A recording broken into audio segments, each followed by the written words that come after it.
The guardians of our health, our doctors, nurses, teachers, and parents, are working together to keep us well. All of them must know and agree on the health practices we need at home, in the neighborhood, and at school. This is Joan, getting ready for school. Joan learned at school that it's important to choose the right clothes on a cold day. The temperature is 40, too cold for just a coat. She will need her snowsuit if she wishes to keep well for the Dutch festival. And this is Jim, Joan's brother. They choose wraps to keep all of their body warm.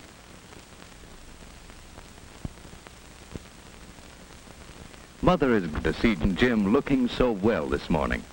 Their color is good, their eyes alert. They're ready for work or play. Mother needs to get another supply of paper handkerchiefs. Jim's friend George is eating an apple as he waits for them. That is a wise no thank you, Joan. Never share another's food. George has forgotten something that helps keep him clean. It's lucky for George that Joan has an extra tissue to lend him. Some children learn to jump or go around puddles, but George wades right into trouble because he forgot his galoshes. This is Miss May, Joan's teacher. George and Joan are glad to be in school. The children are getting ready for their Dutch festival. Tom has brought the thermometer in so that the children can guess what the weatherman doll should wear today. A raincoat and umbrella? Oh no, a snowsuit and galoshes to keep him warm and dry. It was hard to guess today, but Tom is a good guesser. Or did Mother tell him what to wear? George, you forgot something more important than your handkerchief. You forgot to cover your sneeze, and cold germs travel on your sneeze or cough, you know.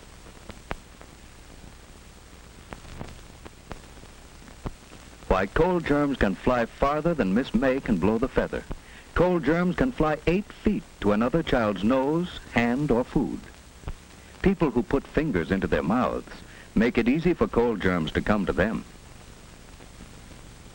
No, not that way, George. Blow your nose gently, without pressing the opening of the nostrils closed. That's better.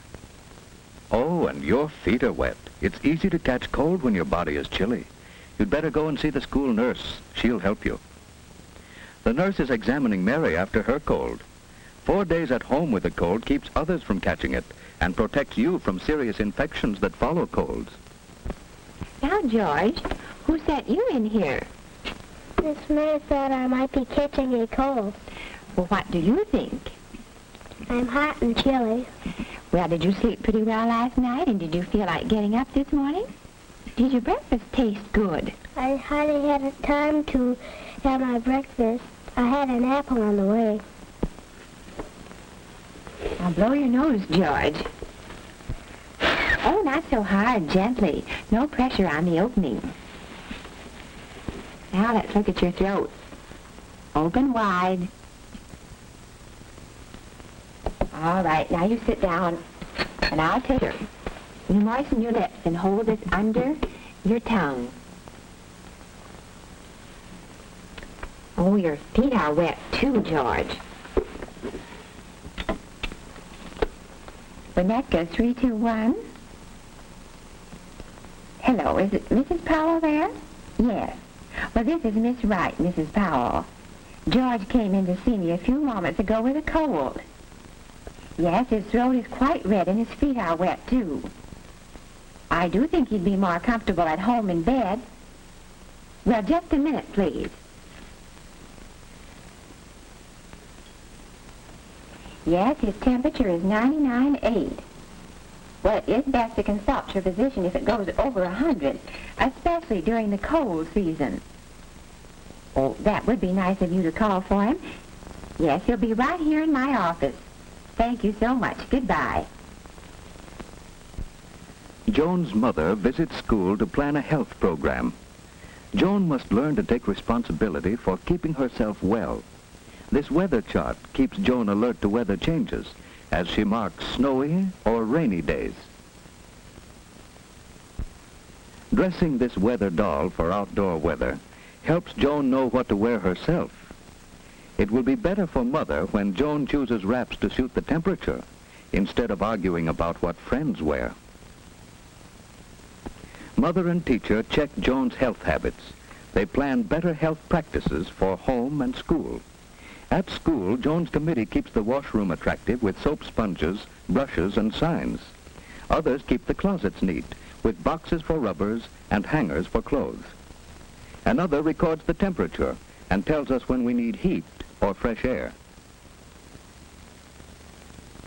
One group keeps large drawing pencils scrubbed ready for use. Those are jobs Joan and Jim could be learning to do at home, too. On Saturdays, they love to help us plan what we're going to do. I'm so glad to get this health record sheet. Your check on Joan's habits at school will help me plan a corrective health program at home. I'm going to find out what kind of health practices we use, and I must check on our equipment to see if we have the materials to carry on the school practices.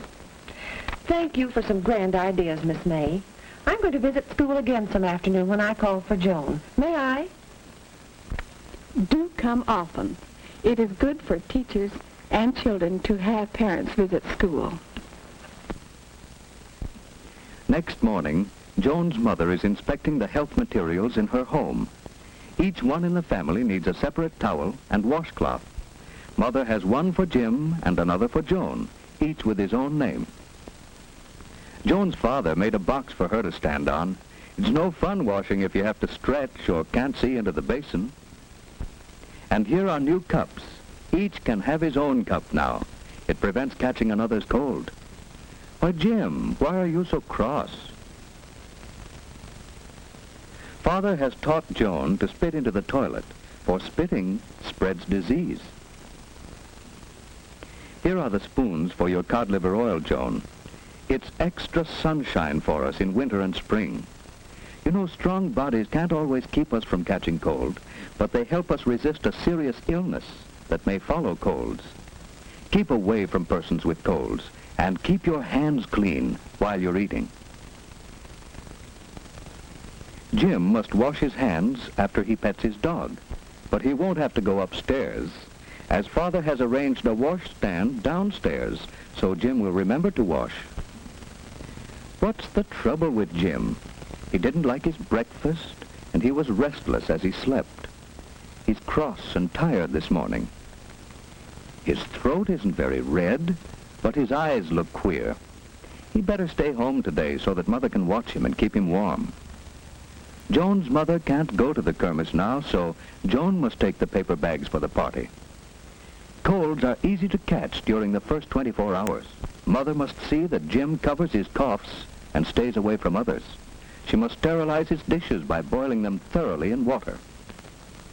Joan's room at school is a busy place, and Joan wants to help get ready for the kermis. But first, she must wash her hands.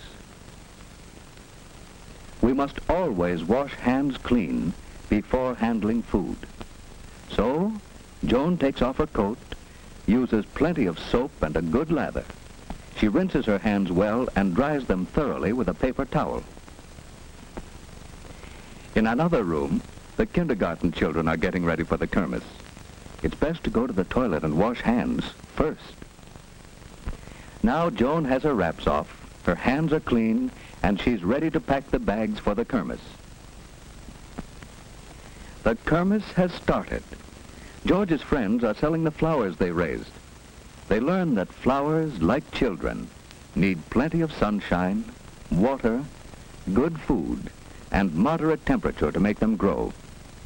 Joan's friends are selling cheese, and they are careful to keep the food clean.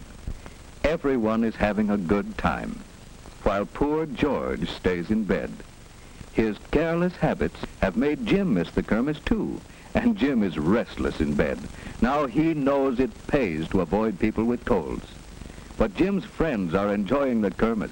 They learn that Dutch people are clean. Hollanders leave their wooden shoes on their doorstep so that their floors are spotless. The Dutch drink milk and raise their own vegetables and flowers. They keep well. You have seen these children learning to take care of themselves. Now, do you know why George and Jim missed the kermis?